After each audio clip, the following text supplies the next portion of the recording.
This video contains audio content only. There are no visual elements or images accompanying the audio. If you're expecting to see video footage, please note that this is an intentional audio-only presentation. We recommend listening to this content rather than watching the screen. Thank you for your understanding and enjoy the audio. Welcome, everyone, to our deep dive into the fascinating world of the Hutterites. Today, we're going to explore a unique Christian group that has managed to preserve its centuries-old traditions while adapting to the modern world in surprising ways. The Hutterites, with their communal lifestyle, distinctive dress, and agricultural prowess, offer us a glimpse into an alternative way of life that challenges many of our assumptions about religion, community, and economics in the 21st century. As we journey through the Hutterite story, we'll uncover a tale of persecution and resilience, explore their deeply held religious convictions, and examine how their commitment to communal living shapes every aspect of their lives. We'll also compare their practices to other Christian denominations, delve into their impressive agricultural and business ventures, and take a close look at family life and gender roles within their colonies.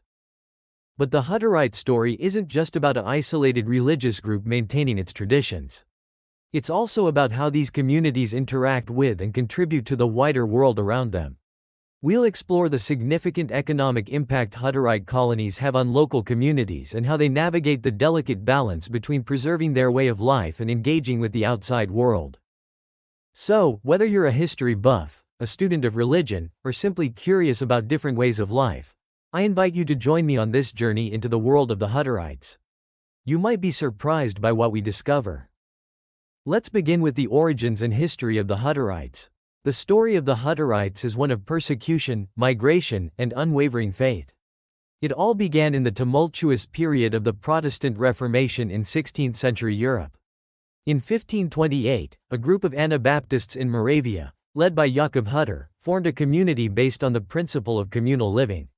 They believed this was the purest form of Christianity, modeled after the early Christian church as described in the Acts of the Apostles. But their beliefs put them at odds with both Catholic and Protestant authorities. The Hutterites, like other Anabaptist groups, practiced adult baptism, rejected infant baptism, and were strict pacifists. These views were seen as heretical and dangerous by the religious and political powers of the time. Jakob Hutter himself was arrested and burned at the stake in 1536, becoming a martyr for the faith he helped establish. Despite this loss, the Hutterites persevered. For the next 3 centuries, they were forced to move from place to place across Eastern Europe, seeking refuge wherever they could find it.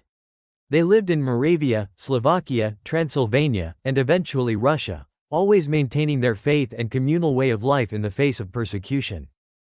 In 1874, facing increasing pressure from the Russian government to assimilate and serve in the military, the Hutterites made the momentous decision to emigrate to North America. They settled initially in the Dakota Territory, establishing 3 colonies. However, their pacifist stance during World War I led to renewed persecution. In 1917, all but one Hutterite colony in the United States moved to Canada. This migration to Canada marked a turning point for the Hutterites. In the vast prairies of Alberta, Saskatchewan, and Manitoba, they found the space and relative freedom to establish their colonies and way of life. Over the next century, the Hutterite population grew rapidly, and many colonies were established across Western Canada and parts of the United States. Today, there are approximately 50,000 Hutterites living in about 500 colonies across North America. The majority are in Canada, with significant populations in Alberta, Saskatchewan, and Manitoba. In the United States, Hutterites are primarily found in Montana, South Dakota, and North Dakota. What's remarkable about the Hutterites is how they've managed to preserve their traditional way of life while adapting to changing circumstances. For instance, during their time in Russia, they learned to live on large communal farms, a practice they brought with them to North America. This agricultural expertise has been a key factor in their survival and prosperity. The Hutterite story is also one of internal divisions and reconciliations. In the late 19th century, the group split into 3 main branches: the Schmiedeliet, the Dariusliet, and the Lehrliet. These branches, or Lut, meaning people, in German, have slight differences in customs and interpretations of their faith, but all maintain the core Hutterite beliefs and practices. One of the most intriguing aspects of Hutterite history is their relationship with technology. Unlike the Amish, who are known for rejecting most modern technology, the Hutterites have been more willing to adopt new technologies, especially those that can improve their agricultural productivity. This pragmatic approach has allowed them to become highly successful farmers while still maintaining their traditional lifestyle in many other aspects. The Hutterite journey from persecuted religious minority to thriving agricultural communities is a testament to their resilience, adaptability, and unwavering commitment to their faith and way of life. It's a story that continues to unfold, as Hutterite communities face new challenges and opportunities in the 21st century. Now, let's delve deeper into the religious beliefs and practices that form the foundation of Hutterite life. At its core, Hutterite faith is a form of Anabaptist Christianity, sharing roots with groups like the Amish and Mennonites. However, their interpretation and practice of this faith have some unique characteristics that set them apart. Central to Hutterite belief is the concept of Gelassenheit, which can be translated as yieldedness or surrender to God's will. This principle underpins their communal lifestyle and their approach to personal property. Hutterites believe that true discipleship involves giving up individual desires and possessions for the good of the community, reflecting the example of the early Christian church as described in the Acts of the Apostles. Adult baptism is another cornerstone of Hutterite faith. Unlike many Christian denominations that practice infant baptism, Hutterites believe that baptism should be a conscious choice made by an adult who fully understands the commitment they're making. Typically, Hutterites are baptized between the ages of 20 and 30, after a period of instruction and reflection. The Hutterite church service, or Lehre, is conducted in High German and follows a set pattern that has changed little over the centuries. Services are held every evening and twice on Sundays. The minister, who is chosen from within the community, leads the service, which includes hymn singing, Bible readings, and a sermon. Interestingly, Hutterite hymns are sung in unison without musical accompaniment, creating a unique and powerful auditory experience.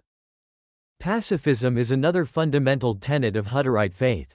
They interpret Jesus' teachings on nonviolence literally, refusing to participate in military service or engage in any form of violence. This commitment to peace has been a source of conflict with wider society at various points in their history, particularly during times of war.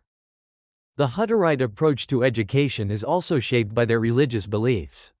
While children receive a standard education in English to meet government requirements, they also attend German school, where they learn about Hutterite history, beliefs, and the German language.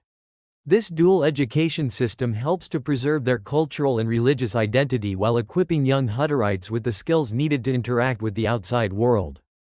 One of the most distinctive aspects of Hutterite religious practice is their commitment to communal living.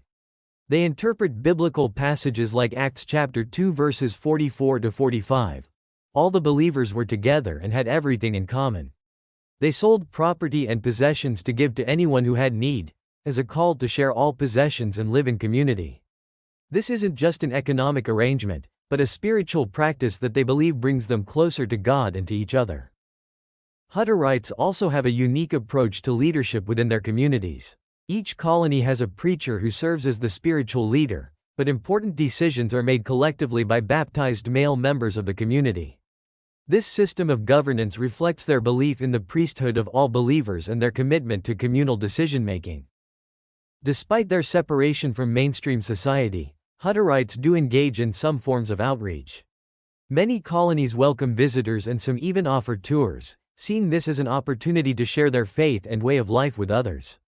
However, proselytizing is not a major focus of Hutterite practice. One particularly fascinating aspect of Hutterite religious life is their approach to forgiveness and conflict resolution. Given the close-knit nature of their communities, maintaining harmony is crucial. Hutterites place a strong emphasis on forgiveness and reconciliation, often addressing conflicts openly in community meetings to ensure they are resolved quickly and completely.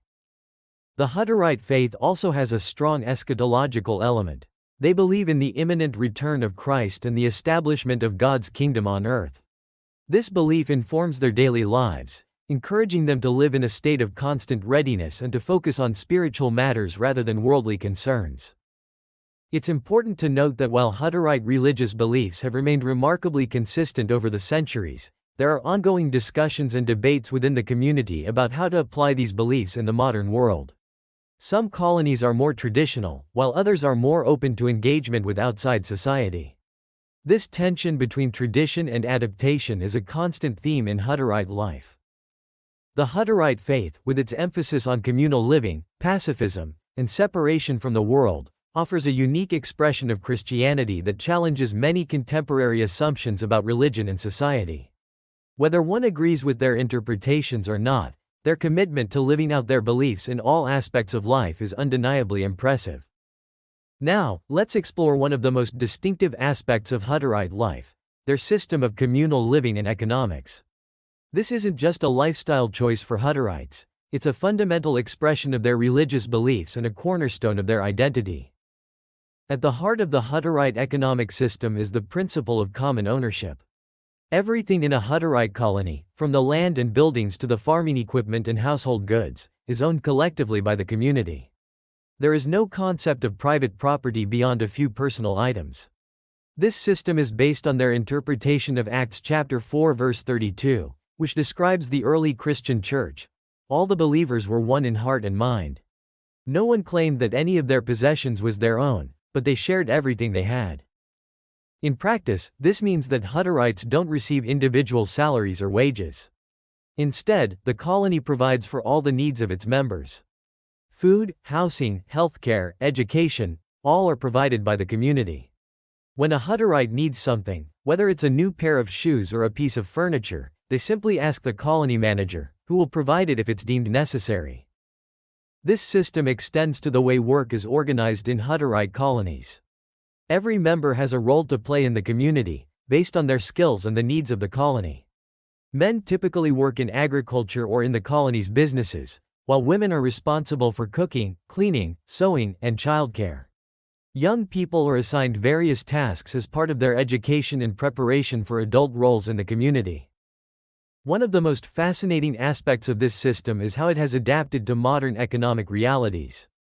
Hutterite colonies are not just self-sufficient farms, many are highly successful business enterprises. They've diversified into manufacturing, producing everything from furniture to complex agricultural equipment. Some colonies operate large-scale pig or poultry farms, while others have ventured into high-tech greenhouse operations or even wind farms. This economic success has led to some interesting challenges. How do you maintain a communal, anti-materialistic lifestyle when your community is generating significant wealth? Hutterites have addressed this by reinvesting profits into the community, improving living conditions and expanding their economic activities, rather than accumulating individual wealth. The Hutterite approach to technology is also worth noting. Unlike the Amish, who reject most modern technology, Hutterites are pragmatic in their approach. They're willing to adopt technologies that improve their productivity and quality of life, while still maintaining their communal lifestyle. It's not uncommon to see state-of-the-art agricultural equipment or computer-controlled manufacturing systems in Hutterite colonies. However, this communal system is not without its challenges. Decision-making can be slow, as major decisions need to be agreed upon by the community. There can also be tensions between individual desires and the needs of the community. Young people, in particular, sometimes struggle with the lack of personal freedom and choices that this system entails. Another challenge is the issue of leaving the colony. If a Hutterite decides to leave, they leave with nothing, as they have no personal wealth or property. This can make the prospect of leaving extremely daunting, effectively tying individuals to the community economically as well as socially and religiously. Despite these challenges, the Hutterite economic system has proven remarkably resilient. It has allowed them to weather economic downturns that have devastated many individual farmers. The pooling of resources allows for large-scale investments that would be beyond the reach of most family farms. And the sense of security that comes from knowing that the community will always provide for your needs is deeply valued by many Hutterites. Perhaps one of the most surprising aspects of Hutterite communal living is how it intersects with modern capitalism. Hutterite colonies are often highly competitive in the marketplace, leveraging their communal structure to achieve economies of scale and efficiencies that other businesses struggle to match. This has sometimes led to tensions with their neighbors, who may see Hutterites as unfair competition. In many ways, the Hutterite system of communal living and economics offers a fascinating alternative to mainstream capitalist society. It challenges our assumptions about property, work, and the relationship between the individual and the community. While it may not be a model that many would choose to adopt, it certainly provides food for thought in our increasingly individualistic and materialistic world. As we consider the unique aspects of Hutterite life and faith, it's illuminating to compare them with other Christian denominations. This comparison not only highlights the distinctiveness of Hutterite practices but also sheds light on the diversity within Christianity itself. Let's start with the most obvious comparison: other Anabaptist groups like the Amish and Mennonites. All three groups share common roots in the radical Reformation of the 16th century and hold similar core beliefs such as adult baptism, pacifism, and separation from the world. However, the Hutterites stand out in their commitment to communal living. While the Amish and Mennonites may have strong community ties, they generally maintain individual family units and private property. The Hutterites, in contrast, share all possessions and live in colony-wide communal arrangements. Another key difference is in their approach to technology. The Amish are famous for their rejection of most modern technology, while Mennonites vary widely in their acceptance of modern conveniences. Hutterites, on the other hand, are generally open to adopting new technologies, especially those that can improve their agricultural or manufacturing productivity. You're likely to see a Hutterite using a smartphone or driving a modern tractor, which would be unthinkable in most Amish communities. When we compare Hutterites to mainstream Protestant denominations like Lutherans, Baptists, or Methodists, the differences become even more pronounced. While these denominations might emphasize community and service, they don't practice the kind of all-encompassing communal living that Hutterites do. Their members are fully integrated into mainstream society, holding jobs, owning property, and participating in politics, all activities that Hutterites generally avoid. The Hutterite practice of having a lay minister chosen from within the community also sets them apart from many Protestant denominations that have professional clergy with formal theological training. This reflects the Hutterite belief in the priesthood of all believers and their emphasis on simplicity in worship. Comparing Hutterites to Catholic or Orthodox Christians reveals other interesting contrasts. While these traditions have monastic communities that practice communal living similar to Hutterites, this lifestyle is reserved for a small, dedicated subset of believers, not the entire faith community as with Hutterites. Catholics and Orthodox Christians also have a much more elaborate liturgy and sacramental system than the relatively simple Hutterite services. One particularly interesting comparison is with the Catholic worker movement, founded by Dorothy Day and Peter Morin. Like the Hutterites, Catholic workers live in intentional communities and practice voluntary poverty. However, Catholic worker communities are typically urban, focused on serving the poor and marginalized, while Hutterite colonies are rural and agriculturally based. The Hutterite emphasis on separation from the world also contrasts sharply with many modern Christian movements that emphasize engagement with culture and society. While many contemporary Christians see their faith as a catalyst for social and political change, Hutterites generally seek to create an alternative society rather than transform the existing one. It's also worth noting how Hutterites differ from Christian groups that emphasize individual religious experience. Unlike Pentecostal or charismatic Christians who often focus on personal spiritual experiences and individual relationships with God, Hutterite spirituality is much more communal. The individual is always seen in the context of the community's relationship with God. The Hutterite approach to gender roles is another area of significant difference. While many Christian denominations have moved towards gender equality in leadership and family life, Hutterites maintain strictly defined and separated gender roles. This puts them at odds with much of contemporary Christianity, particularly in the Western world. Interestingly, despite these differences, Hutterites share some commonalities with early Christian communities as described in the New Testament, particularly in the Book of Acts. Their communal living and sharing of possessions mirror the practices of the first Christians in Jerusalem. In this sense, Hutterites can be seen as attempting to recreate the lifestyle of the earliest Christian church, a goal that many other denominations aspired to in principle but rarely in practice. One final point of comparison is the Hutterite approach to mission and evangelism. Unlike many Christian denominations that place a strong emphasis on spreading their faith and converting others, Hutterites generally do not proselytize. Their focus is on living out their faith within their communities rather than actively seeking to bring others into their fold. This stands in stark contrast to evangelical denominations that see spreading the gospel as a central part of their mission. In many ways, the Hutterites offer a unique expression of Christian faith that doesn't fit neatly into the categories we usually use to describe Christian denominations. They challenge us to reconsider what it means to live out Christian principles in community and how faith can shape every aspect of daily life.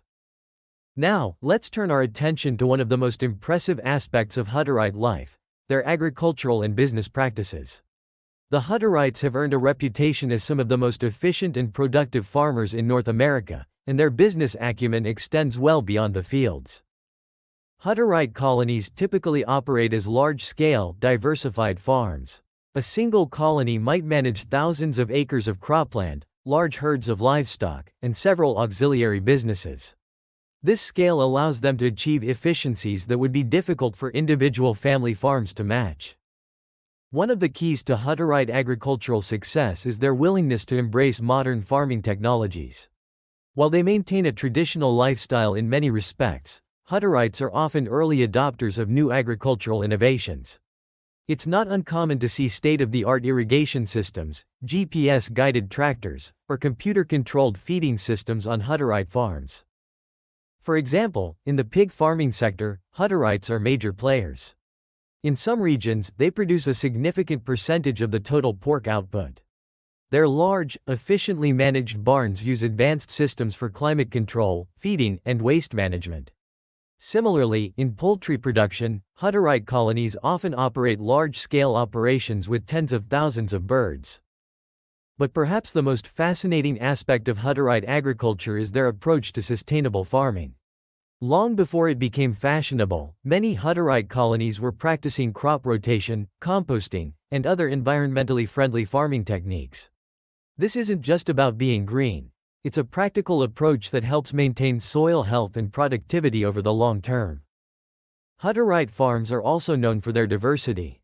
A typical colony might grow several types of grains, oilseeds, and vegetables, raise multiple species of livestock, and perhaps even have an orchard or apiary. This diversity helps to spread risk and ensure a stable income for the colony. Beyond traditional agriculture, many Hutterite colonies have branched out into value-added products and manufacturing. Some colonies operate cheese factories, using milk from their own dairy herds. Others produce honey, jams, or baked goods that are sold at local farmers' markets or to wholesale customers. Manufacturing is another area where Hutterites have shown remarkable adaptability and business savvy. Some colonies operate metal fabrication shops, producing everything from agricultural equipment to custom metal products for outside clients. Others have ventured into woodworking, creating furniture or cabinetry. One particularly impressive example is a Hutterite colony in Montana that operates a successful wind farm. This venture into renewable energy demonstrates the Hutterites' willingness to innovate and adapt to changing markets and technologies. The communal structure of Hutterite colonies gives them some unique advantages in business. Because they don't pay individual salaries, their labor costs are lower than those of comparable businesses. They can also make large capital investments more easily, as the entire colony's resources are pooled. However, this success has not come without challenges. In some areas, non-Hutterite farmers have complained that Hutterite colonies represent unfair competition due to their tax status and labor structure. Hutterites counter that they pay all required taxes and that their success is due to hard work and efficient management rather than any unfair advantage. Another interesting aspect of Hutterite business practices is their approach to marketing. While some colonies are content to sell their products through traditional channels, others have embraced modern marketing techniques. Some colonies have developed their own brands for their products, complete with logos and marketing materials. A few have even established e-commerce websites to sell their goods directly to consumers. The Hutterite approach to business also reflects their religious values. Profit is not the ultimate goal, rather, it's a means to support the community and its way of life. This long-term perspective often leads to business decisions that prioritize sustainability and community well-being over short-term gains. Education plays a crucial role in maintaining the Hutterites' agricultural and business success. Young people in the colony are trained from an early age in various aspects of farming and business management. This ensures a continual supply of skilled labor and knowledgeable managers to keep the colony's enterprises running smoothly. The Hutterites' success in agriculture and business is a testament to their adaptability and work ethic. While maintaining their traditional communal lifestyle and religious values, they've managed to become highly successful in the modern economy. Their approach offers an intriguing alternative model of economic organization, one that combines communal living with capitalist enterprise in a unique and often highly effective way. Let's now turn our attention to an aspect of Hutterite life that is both fascinating and sometimes controversial: family life and gender roles. The Hutterite approach to family and gender is deeply rooted in their religious beliefs and traditions, and it often stands in stark contrast to mainstream Western society. Hutterite families are typically large, with an average of about 7 to 10 children per family. This high birth rate is encouraged by the community, as it ensures the growth and continuity of the colony. Large families are seen as a blessing from God and a way to fulfill the biblical command to be fruitful and multiply. The structure of family life in a Hutterite colony is quite different from what most of us are used to. While nuclear families live together in individual apartments, much of daily life takes place in communal spaces. Meals are eaten together in a large dining hall, and childcare is often a shared responsibility among the women of the colony. Gender roles in Hutterite society are clearly defined and quite traditional by modern standards. Men are responsible for the agricultural work, business management, and spiritual leadership of the community. Women, on the other hand, are primarily responsible for domestic tasks such as cooking, cleaning, sewing, and childcare. This division of labor extends to the education of children. Boys are typically trained in farming and other practical skills, while girls learn domestic skills from a young age. Both genders receive a basic education that includes reading, writing, and arithmetic, as well as instruction in Hutterite history and religious beliefs. One of the most striking aspects of Hutterite gender roles is the exclusion of women from leadership positions. Only men can serve as ministers or colony managers, and only baptized men have a vote in colony decisions. This patriarchal structure is based on their interpretation of biblical teachings about gender roles. Marriage is an important institution in Hutterite life, but it's approached quite differently than in mainstream society. Romantic love is not emphasized as the basis for marriage. Instead, marriages are often arranged with the help of elders, although the couple must agree to the match. Interestingly, it's common for a woman to marry outside her home colony and move to her husband's colony after marriage. The wedding ceremony itself is a simple affair by modern standards. There's no exchange of rings, no elaborate dress, and no honeymoon. The focus is on the spiritual significance of the union rather than on celebration or spectacle. Divorce is extremely rare in Hutterite communities. The strong community support for marriages, combined with religious teachings about the sanctity of marriage, tends to help couples work through difficulties rather than separating. Childrearing in Hutterite communities is very much a communal affair. While parents are primarily responsible for their own children, it's common for other adults in the community to be involved in childcare and discipline. Children are seen as belonging to the whole community, not just to their parents. One particularly interesting aspect of Hutterite family life is the concept of kindergarten, which is quite different from what we typically think of. In Hutterite communities, kindergarten refers to a communal childcare system where young children are cared for collectively by the women of the colony while their mothers work. Adolescence and young adulthood in Hutterite communities also have some unique characteristics. Unlike the Amish practice of rumspringa, where young people are allowed to experience the outside world before choosing to be baptized, Hutterite youth generally remain within the colony.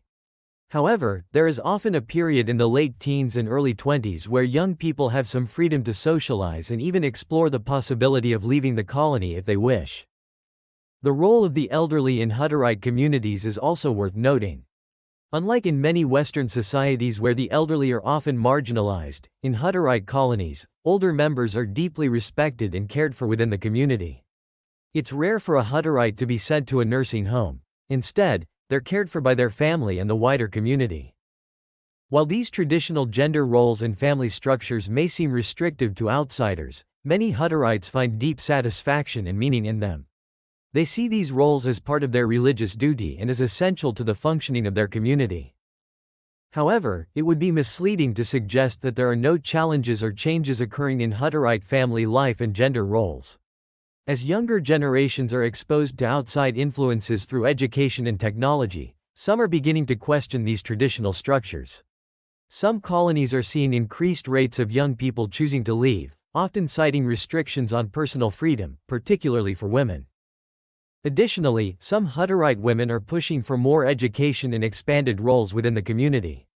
While change happens slowly in Hutterite society, there are signs of gradual shifts in attitudes towards gender roles in some colonies. The Hutterite approach to family life and gender roles offers a fascinating contrast to mainstream Western society.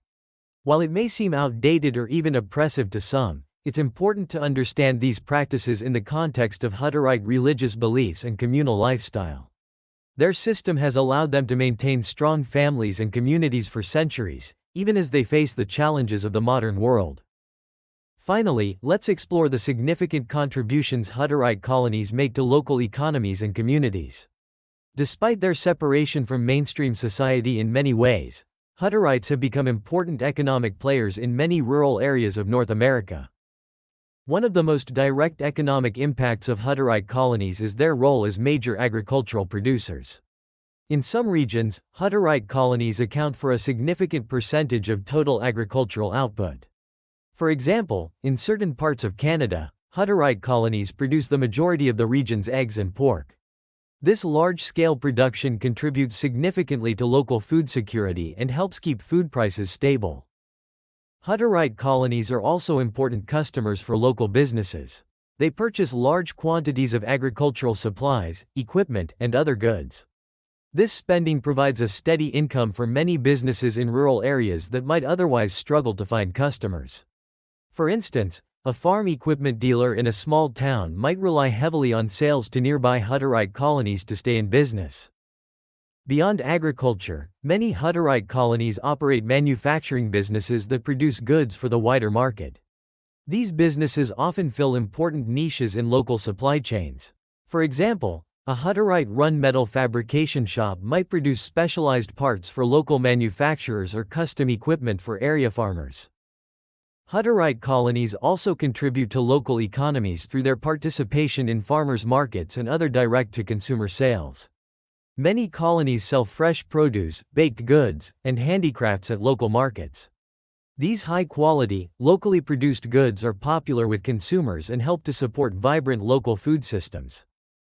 In terms of employment, while Hutterite colonies don't typically hire outside workers for their core agricultural operations, their auxiliary businesses often do provide jobs for non-Hutterites. This can be particularly important in rural areas where job opportunities are limited.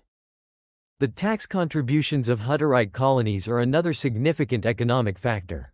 While their tax status has been a point of contention at times, Hutterite colonies do pay various forms of taxes, including property taxes on their land and buildings. In some rural municipalities, Hutterite colonies are among the largest taxpayers, providing crucial funding for local services and infrastructure. Hutterite colonies often make important contributions to their local communities beyond purely economic impacts. Many colonies have a tradition of helping their neighbors during times of need. For example, Hutterites are often among the first to offer assistance when natural disasters strike rural areas. In some regions, Hutterite colonies play an important role in preserving agricultural land. As many family farms are sold off for development, Hutterite colonies often maintain large tracts of farmland, helping to preserve the rural character of their regions. The Hutterites' commitment to sustainable farming practices also has positive environmental impacts on their local areas. Their use of crop rotation, composting, and other environmentally friendly techniques helps to maintain soil health and biodiversity. Interestingly, some Hutterite colonies have become tourist attractions in their own right. Some colonies offer tours or farm stays, providing visitors with a unique cultural experience and bringing tourism dollars into rural areas. However, the relationship between Hutterite colonies and their surrounding communities isn't always smooth. There have been instances of tension, particularly when local non-Hutterite farmers feel they can't compete with the colony's large-scale operations. Some communities have also struggled with how to integrate Hutterite children into local school systems while respecting their cultural practices. Despite these challenges, many rural communities have come to recognize the valuable contributions Hutterite colonies make to local economic and social life. The Hutterites' commitment to rural living and agriculture has helped to maintain the viability of many small towns and farming regions that might otherwise have faced serious decline. In conclusion, the story of the Hutterites is a fascinating example of how a traditional, religiously based community can not only survive but thrive in the modern world. From their origins in 16th-century Europe to their current status as successful farmers and businesspeople in North America, the Hutterites have demonstrated remarkable resilience and adaptability. Their communal lifestyle, deeply rooted in their religious beliefs, offers a thought-provoking alternative to the individualism that dominates much of Western society. While their traditional gender roles and separation from mainstream culture may seem at odds with modern values, their strong communities, successful enterprises, and sustainable practices offer valuable lessons for the wider world. The Hutterites challenge us to think deeply about the nature of community, the role of faith in daily life, and the possibilities for alternative forms of economic organization. They remind us that there are many ways to live a fulfilling life and that ancient traditions can still have relevance in the modern world. As we face global challenges like climate change, economic inequality, and social isolation, perhaps we have something to learn from the Hutterites' emphasis on community, sustainability, and living according to one's values. While few of us may be willing to embrace their lifestyle fully, their example encourages us to consider how we might build stronger communities and live more in harmony with our beliefs and with the natural world. The Hutterite story is far from over. As they continue to navigate the challenges of the 21st century, it will be fascinating to see how they balance their traditional ways with the pressures and opportunities of the modern world. Whatever the future holds, the Hutterites will undoubtedly continue to offer a unique and valuable perspective on what it means to live a life of faith, community, and purpose. Thank you for joining me on this journey into the world of the Hutterites. I hope you found it as fascinating and thought-provoking as I have. If you've enjoyed this exploration, please like this video and subscribe to our channel for more in-depth looks at unique cultures and ways of life around the world. And please, share your thoughts and questions in the comments below. Until next time, keep exploring, keep learning, and keep an open mind to the diverse ways people choose to live their lives.